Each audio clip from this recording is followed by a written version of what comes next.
speaker is an immense friend of mine. Erwin Kinsey is our outgoing director of ECHO East Africa, based in Arusha, Tanzania, and I will let Erwin share more about how long he's been in Tanzania, but it's been a long time.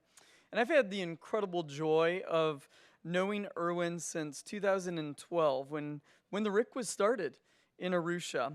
And I'm so blessed, as you will be as well, to have him here with us.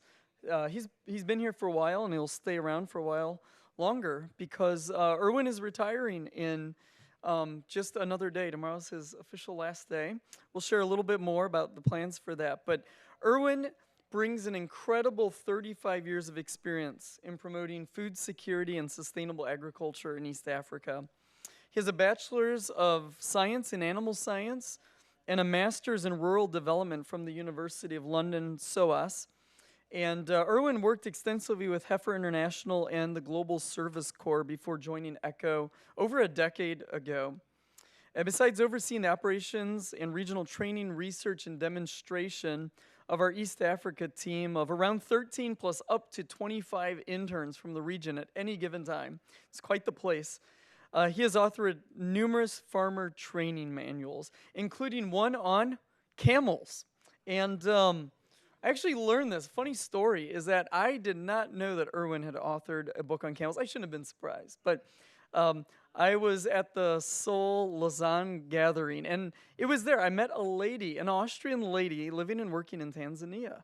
And she had heard about this Kinsey guy at ECHO East Africa. And so she traveled 5 hours overland to meet with Erwin and learn about camels. And turns out is that Erwin was instrumental during Heifer in introducing camels to Tanzania as dryland adapted appropriate livestock. So she met with Erwin, and he, in her recollection, she was asking about camels, and what do you know about camels? Because I'm interested. And Erwin went over and pulled off a dusty book on camels that he'd authored years ago and gave it to her. And to this day, she has camels and is doing a lot with camels in her context. So I had to go to Seoul to learn that about Erwin, but it's a small world. And so we're so blessed to have Erwin here with us this morning. His session will delve into best practices and innovations for supporting smallholder farmers in resource-limited areas, drawing on his deep understanding of agricultural and pastoralist communities across Tanzania and Africa. And I think that's so important.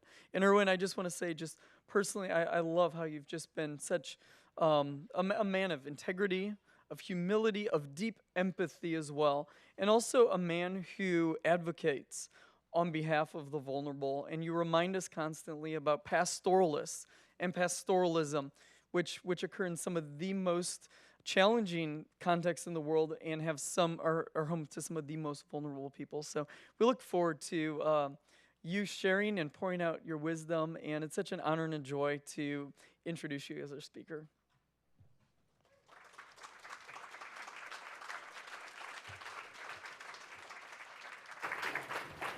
Thank you, brother.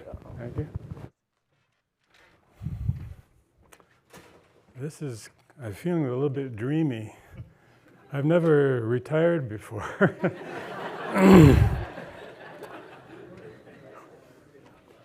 How many of you are involved in livestock or have been in or planning to do livestock project works? Raise them high. Oh, it's really not I didn't know I'd be preaching to the choir. It's not bad. So you don't need to be told about the importance of livestock. I had trepidation coming to ECHO, not that I didn't know ECHO well.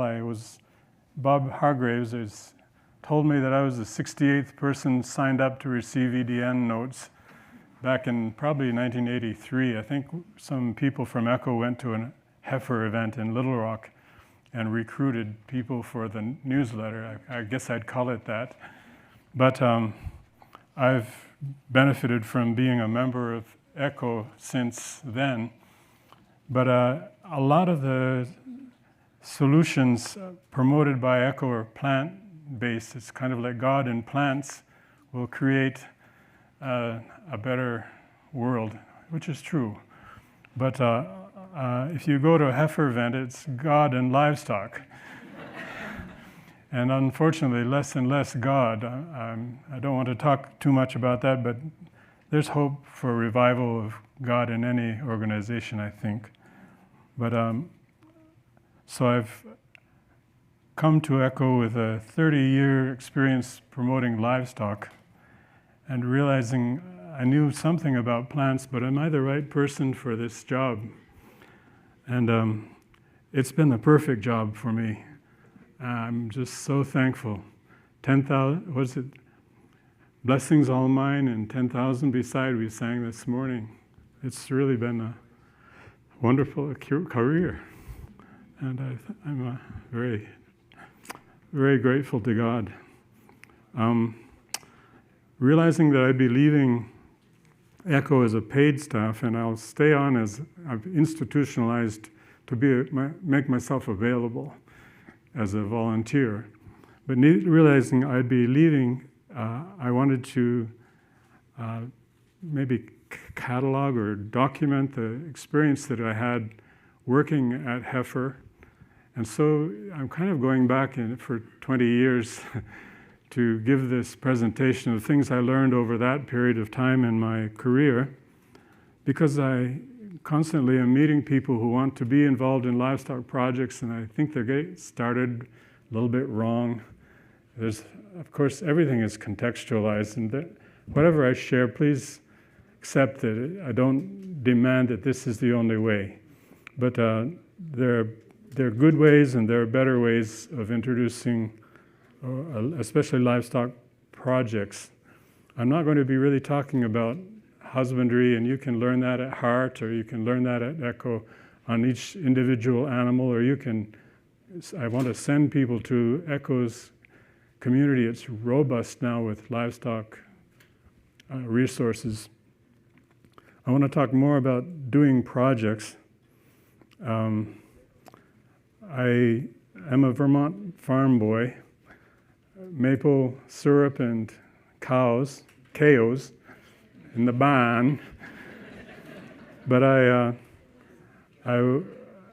during the Vietnam era, I had friends who were drafted and I wasn't. I got a high lottery number, but had friends who didn't get back. And I wanted to do an alternative service, so I heard about the American Friends Service Committee and went to work in Mexico for 2 years plus as a volunteer. And there I discovered what a blessing it is to work with small farmers. And that changed my outlook totally. I came back, I got a degree, and was on an airplane to Tanzania, which I didn't even know where it was, on the day of my graduation. So that I've been in Tanzania for 47 years, more than you mentioned.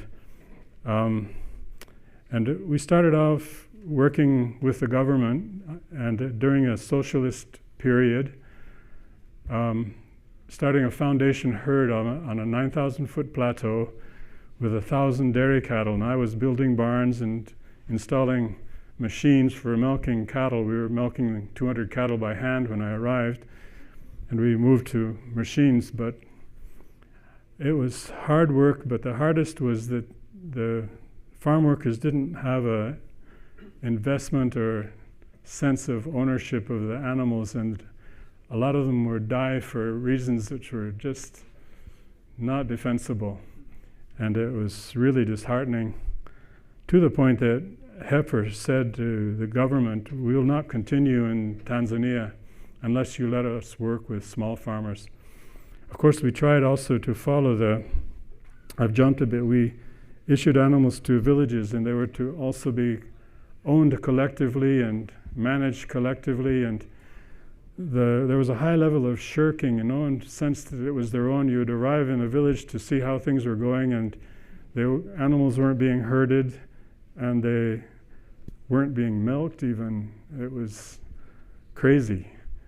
And so at the same time, there was a Lutheran project. Do any of you have ever met Stan Benson or Dave Simonson? They were two pioneers with a project to start a heifer project in Arusha, and they thought they needed a multiplying farm as well. So they started out with a church farm, and after 3 years, the village did some maneuvering and took the farm away from the church. And in order for the church to do what they had intended, to provide livestock to small farmers, they removed the movable assets, which were 33 cows, and immediately distributed them out to farmers who were not prepared. But they lived, and they lived in the same round houses with their animals, and they really made an impact. And for us, that was a real learning thing, that you don't need a farm. It's a distraction. I'm sorry Hannah left, because I wanted to tell you that there are distractions in livestock development. One of them, I would say quite strongly, is to have a farm to reproduce animals for distribution. Don't do it if you can avoid it. You can buy them on the free market, probably for less cost. That was a big learning for us, and that learning we took all across the country. We worked eventually with over 90 dioceses and synods, and the church, all the denominations, we worked with them. And for many of them, it was the first project they'd had. It was practical outreach to farmers. Every recipient of a usually it was dairy cattle in those early years, had a contract to return the first female offspring to new farmers. And that was your breeding herd. And there was a committee in each community.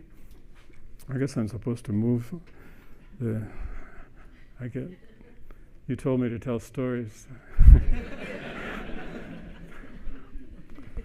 So let me say that the presentation is now a best practices note, which ECHO's just put up on the ECHO community.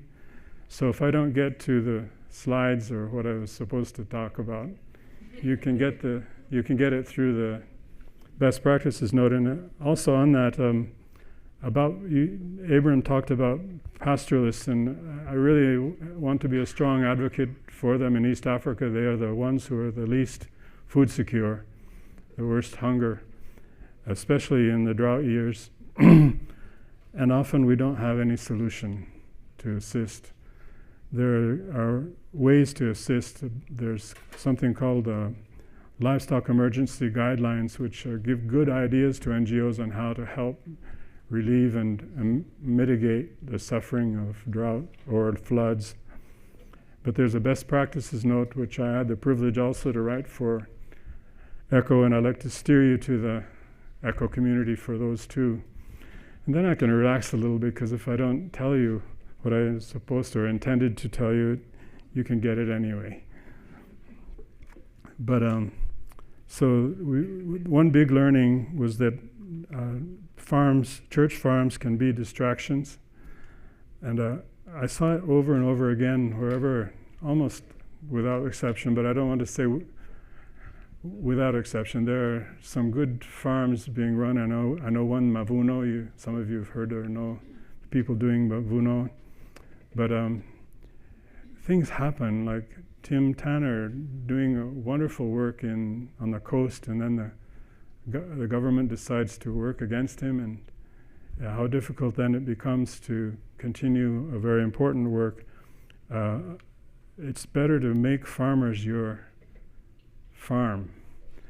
And in fact, we have followed that in ECHO East Africa in keeping a small center, 1 acre, because it forces us off to work with small farmers to do our experimenting. And you don't have the same control as you do in a scientific environment, where you can make sure things happen according to the details you need. But the benefit to the farmers is so significant, I would say that. And also giving the authority of decision making to who gets the loan of a cow or a calf to a community committee, and making sure that there's a cross cultural or religious membership, gender mix on the committee. It's really empowering, and that trust that we talk about is so needed. it demonstrates that you trust, and it builds an ownership of the process rather than letting the NGO decide who gets the animals. And I'm not following this at all. Sorry. Am I? Okay, well, there's some contradictions in this presentation of my own, that I've shown what benefit livestock bring to the environment. And then you see here ravines that have been caused by overgrazing of a hillside. So that doesn't really, it can occur that livestock actually can create quite a lot of havoc and diversification. Oh, I'm going the wrong way. Lending cash is pretty risky, and there was a project to issue loans from banks at the same time that we were starting up the Heifer project. And I did an analysis with the bank on who were the recipients and what type of people were getting loans. And it was all people who could afford animals, who had collateral. And surprisingly, the payback was really poor.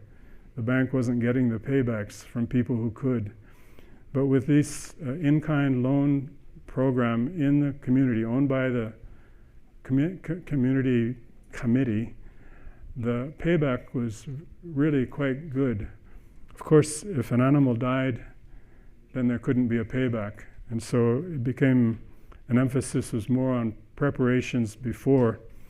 There's some proverbs which teach some very important aspects of livestock development projects. One is Proverbs 24:27. And do you know that when it says, prepare your field first and then build your house? And we would use that to emphasize how important it is to create a feed bank, to feed the animals with fodder trees, fodder grasses. Do it on contours so you're not continuing to lose your soil, and you can harvest your water. And then build the shed and bring the animals. So many people start by getting the animal, and then, oh my goodness, what do we do? There's no feed, and we came to start working with farmers and seeing many who had animals kept indoors in the dark, standing all day and night tied with ropes, standing in a foot of mud. And so we tried to create animal-friendly free stalls, things you can read or learn about. And it was not very quickly adopted, but through using the leverage of a livestock loan you don't get unless you prepare, we could see slowly husbandry changes, which were for the benefit of, you can say it hurts at the time of doing, but once you've done it, you're glad because you get a lot less problems. Even the idea of zero grazing was new for many, and some people are opposed to it, they think that animals should be free, but free to encounter other animals and get sick with diseases, and free to get worms. There's a lot of benefits to zero grazing. And so we learned, and that was the message, is confine your animals so that you can keep them safe and free from infection. So this pilot project taught us so many things. We found that the government officers wanted to work with us, but they didn't have vehicles, they didn't have any tools. Often they had salaries, and that's why the church could go to the district's livestock office and say, we'll provide this, and you provide the staff person. Whom do you think has a character that would be a servant to the farmers? And a beautiful collaboration with government and the church to administer these projects, and at much less cost than it would have been if the church tried to go it alone. These are all learnings. I talked about the integrity of poor farmers.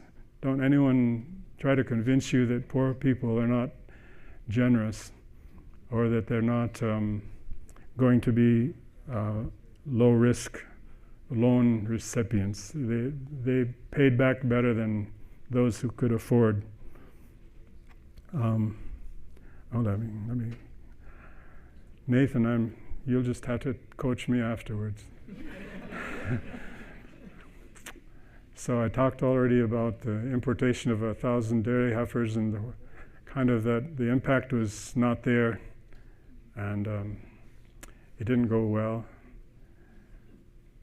And at the same time, the government started several breeding herds around the country because there was such an interest in dairying.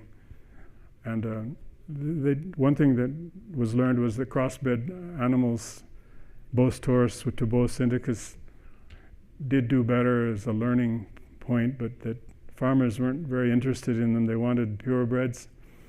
But farmers can make progress faster genetically than they do husbandry-wise. So it was a very good starting point to start with crossbreds and then use a purebred bull, and already in the next generation is almost pure dairy. So don't worry so much about using purebreds.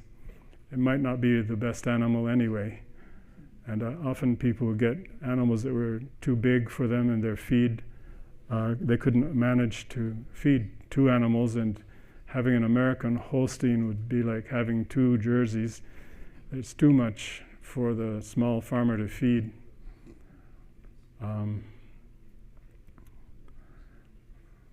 So passing on the gift, I think this is a sacred idea. Heifer wasn't the first to have it.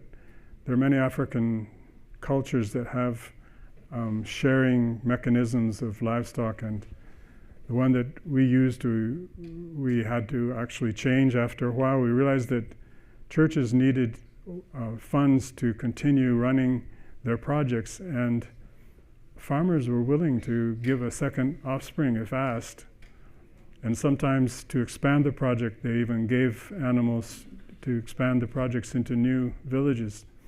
So I would say recipients of livestock often have too many too soon. Even if a cow produces one offspring per year, I would say typical downfalls for the small farmer were getting the animal bred back soon, and also the lack of adequate feed.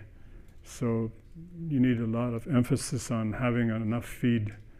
And it was we used to tell farmers to have a half an acre or a quarter of an acre of fodder. And that would almost be the most neglected piece of land in their plot, because often they didn't see the benefit and it was just imposed. But when we instead moved to insisting on contours on any land that was even slightly sloping, so the fodder is grown on ditches which gather the water and gather the runoff of the soil, average 7 tons of topsoil in the district where I live every year from plowed land, 7 tons. Would you allow me to come with a lorry, a truck and load the top half inch of your soil? How many would agree to that? But it's insidious and it happens. It goes by the rainfall. So planting of grass and trees on slopes through the salt method, which you've heard about here at ECHO, the sloping land technology is very appropriate in almost all situations. And so if the animal dies and there's offspring that are living, the contract would pass on to the offspring. And some people thought of it as a gift, and they would say this gift animal, but we would emphasize this is a loan, and it is. And then there's dignity when they pay back the loan. we'd actually create a celebration. And the community sometimes would gather together. There'd be 3 or 4 pass-ons, and it was a community reason for celebrating. And that was really powerful too, because the people who, when they received the animal, they kind of had not a lot of dignity. They were recipients. But when they became donors, it's magic. I mean, it's more than magic. It's a beautiful thing. And in every community, you need to provide a male, a buck or a bull, and make sure that is rotated, and especially for goats. A goat buck shouldn't breed its mother or its sisters or its daughters. Inbreeding is probably the worst problem in especially extensive systems where animals go out in large herds. You're just getting a lot of inbreeding. But even in projects, if you don't rotate bucks, and if you're working in more than one community, you can rotate bulls without a big expenditure, or sell and buy another. But it's very important to emphasize that, because you're retrogressing with inbreeding. So I've talked about the pass on, and then the paying back was an offspring which was either given to the church, and the church could decide whether do we need income or do we need to expand the project. So it was an option for the church to decide. And many would challenge us, you're asking too much from this poor family to take 2 offspring from only giving 1. But the families accepted it too. There was very little resistance to that. They realized that they were helped, and they were willing to help the organization that had helped them. I've talked a little bit about the committees. It's so important to balance the gender and the faith diversity within the community, so that there's no sense of people being excluded. I'll show later in one person received he was a Muslim, and he named his cow Sikudhani, which means I never expected, because it was expected that the church would only help its own. And I think that what a witness it is when the church thinks of going outside of its own. In fact, that was one of the contract stipulations between Heifer and the project partner, was that church leaders wouldn't seek animals for themselves first. Not that they would never get, but... And it's required attendance at training. We would try to insist on helping the poor, but we don't know who is capable of keeping an animal better than the local committee. So that responsibility really depended upon them, and they had to show that they were capable of selecting people who could manage. If you assist families with animals that are above their capacity to keep them, you're not helping them. You're just creating a burden. So it was a difficult decision in many instances. This is Rashid, who named his cow Sikudhani. So I've talked of the loan program is a breeding center owned by the community. I talked about use of crossbred animals to improve survivability. And then you don't have the overhead costs of a church farm or a breeding center. And you're helping farmers directly through the investment. And often if you account all of the costs of running a farm and compare that to buying animals for expanding the project, the latter is more cost effective. Trainers, the best trainers by far are farmers. And so we heard this morning using lead farmers. One caution is that they shouldn't be chosen in the first year. A lot of people see that being a lead farmer is an opportunity for training, but if you find the person is not of the character of sharing, you can jump to conclusion that the person that is the most outgoing is probably going to be the best farmer, and that it's that quiet one that does the work that you want as a lead farmer, not the one who's so has many social gifts. I'd love to talk about fish farming. I could go on a long time because it's such a good project if people simply have water resources, and the investment is in the work of digging the pond. And to do it correctly with attention to detail, it's quite profound, the impact. You can sell fish, you can feed your family. It's fun visiting a farm, a farmer who's doing well with his or her fish. You'll see that as they approach the pond, the water starts to bubble, it boil, and the fish are so excited to be fed.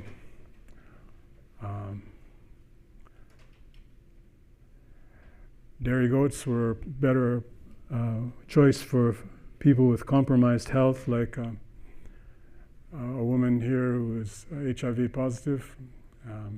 She had a great testimony for Heifer, for how this goat transformed her life. And you can see this farmer, he expended so much in building a beautiful pen for just receiving a calf, knowing that his future was going to depend on it, and he later built his house. So for us, these are the testimonies that are really encouraging.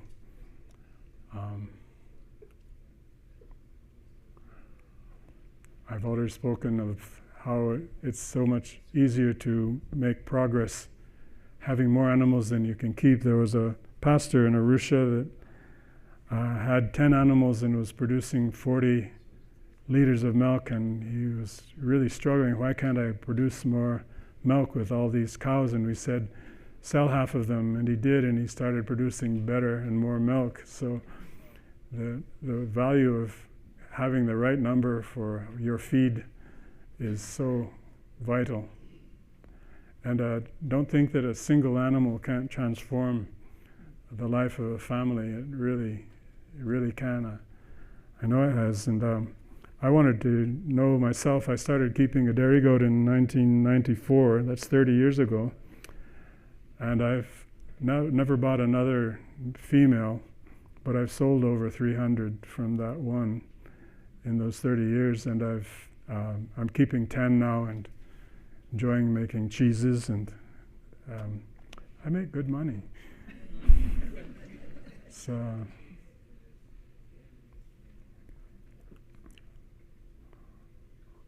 I want to speak of poultry. A lot of people are investing in poultry, and I'm glad to hear that that's one of the ways that the Hope International groups are lifting people out of poverty. There's no animal that I think is more effective than the poultry in lifting people out of poverty, but the approach is not necessary to distribute chickens, but to vaccinate against the scourge, which kills 70% of them every year in every East African country. Newcastle disease needs to be controlled, and if you want to have a huge impact with a low investment, I would say this would be a good entry point for any project anywhere. It is, it's not rocket science. You hear vaccination. Farmers can do it. It's an eye drop, and it can be kept out of the cold chain for 2 weeks. 1 week certainly, 2 weeks if kept carefully. It doesn't need to be left in the sun. And you can open and close the vial until you've used all 100 doses. Other vaccines which are put in water, you have to use in the same day, and they are. I mean, it's a good idea. It works well, but you have to use them. And if you have only 5 or 10 chickens, how do you use them for, a community? So the I2 vaccine, which is now produced by many countries, the government has seen that it is a breakthrough, but unfortunately the veterinary department, I talked to a vet now, unfortunately they don't allow non-livestock trained officers to sell the service. This could be a perfect service for women to generate income, because it doesn't take a rocket scientist to put a drop in one eye of the chicken, and there's hardly anything that can go wrong except that you let the vaccine die by misuse, and that can be done by livestock officers as well. So part of the work of promoting livestock projects is to be an advocate for farmers for insane rules imposed by a government. I don't mean to say that the government is the enemy, but in many instances there's a lot of illogic. Okay. I talked to the government extension staff. Unfortunately, there are never enough of them. You may have one in 3 or 4 villages dealing with several thousand farmers. They cannot meet the need. Therefore, there's it's very important to build capacity of farmers to treat their own animals, and also to have community animal health workers. This is also regulated highly by the veterinary professionals, and outlawed in now some countries. So it's a dilemma. It's kind of like saying your livestock don't matter as much as our regulations. And so there's room for advocacy, and you and we as NGOs can have a part to play in advocating for laws which can be beneficial. So here's a quick summary. You can use livestock effectively to lift people out of the poverty cycle, and both pastoralists and farmers. You can collaborate in positive ways with government and local NGOs. I say God calls us to focus on the needy, and you can do that with an appropriate livestock. It may not be dairy cattle. There are others, even meat goats, meat sheep. It's very important to consider the environment, how your environment focus is enhanced through the livestock you're introducing. I saw in India a project was simply distributing or redistributing livestock to the poor who were grazing them along the roadsides, and yes, it was helping them. It's humbling to think that people don't have access to any land and how they can benefit through livestock. They were. So I don't say that's good or bad. I'd say you have to contextualize what you do. Agroforestry, agroecology, this whole system is enhanced by livestock. I have some other proverbs if you want.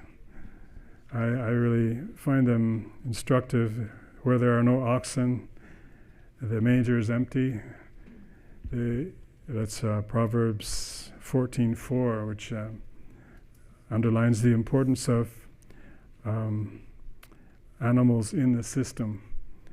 And these days it's a phase, I think, for the last decade to downplay or even malign the role of livestock in the systems. I remember we received a guest from the Humane Society of America. He was a veterinarian. Strangely, at the veterinary conference, he spoke of all of the worst things that livestock do, and one wondered had he given up his profession. And I took him up to visit a smallholder farmer who had contoured his fields beautifully and who had a dairy animal and was benefiting very significantly from the biogas and the fertilizer that he could provide back to his steep field. And the guy had an opinion change. I would say he later spoke at a Heifer conference about the importance of integrating livestock in a farming system, so that was encouraging. I use volunteer farmer motivators and community animal health workers in your system, and it's very empowering, and those individuals will be your best friends. They're the ones who are you'll be so proud of them, the way they want to keep learning and keep advocating for what you're doing. It's good to have an exit strategy, and I could wax long about that, but I can point you instead to the best practices note. But you do need to find a way to stop providing to a certain community in order that you can move your focus to others. What I see in East Africa is there's still a great need for this sort of program, which not only trains, but it also empowers through loans.